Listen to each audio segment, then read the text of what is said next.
Magandang umaga po sa inyong lahat. Some people would often ask me where I am from or where my hometown really is. Sometimes I would jokingly tell them that I'm from Korea. And then they would believe naman sometimes. But you know, I am from Bulacan. And then some would ask me, "Oh, Father, how did you end up here in Cubao if you are really from Bulacan?" So to cut the long story short, when I decided to transfer to San Jose Seminary in Ateneo de Manila, the priests in Bulacan would not allow me to stay there. And so I had no choice but to transfer the diocese where I would serve. Lo and behold, I end up in Cubao. At first, there was a feeling of rejection and being left out, but in the end, I came to accept it.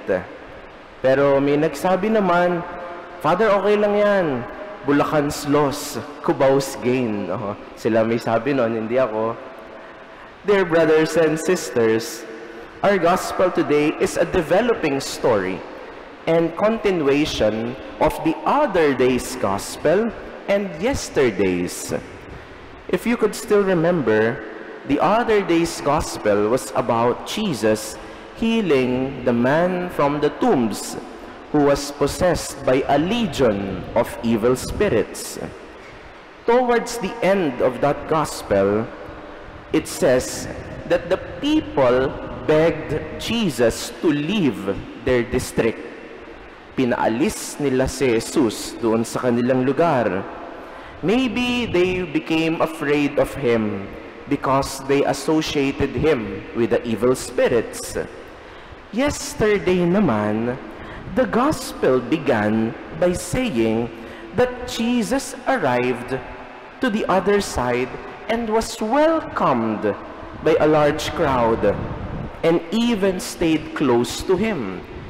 So kung nung isang araw pinalaya si Jesus, yesterday tinanggap naman siya ng buong buo. And even one of the high official of the synagogue asked him to visit his house. In-invite pa siya.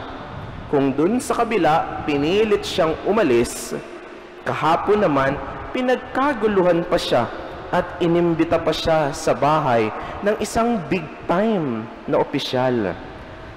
And today, he was rejected again. And take note, in his own native place pa. Dear brothers and sisters, for sure, that at some point in our lives, we have also experienced being rejected or denied by people around us. Some people may have turned our backs on us, and some would even talk behind our backs.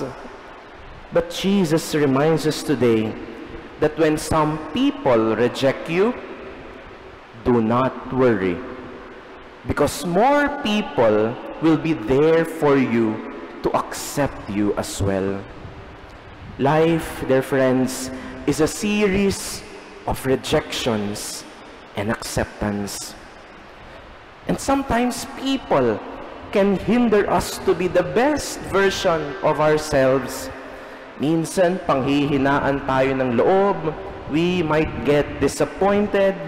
Some can even make it difficult for us to grow and blossom. Some can even drag us down, and we may not achieve our full potentials. But see, Jesus, who was rejected yesterday, was deeply accepted, or when Jesus, who was rejected the other day, was deeply accepted yesterday, and even rejected again today. And so, don't worry when people reject you. Do not worry. Maybe it's not yet your time, but for sure, it will come when people can acknowledge our own giftedness and accept us for who we are. Just always remember that life is a cycle. Do the right thing anyway. Be good and kind anyway.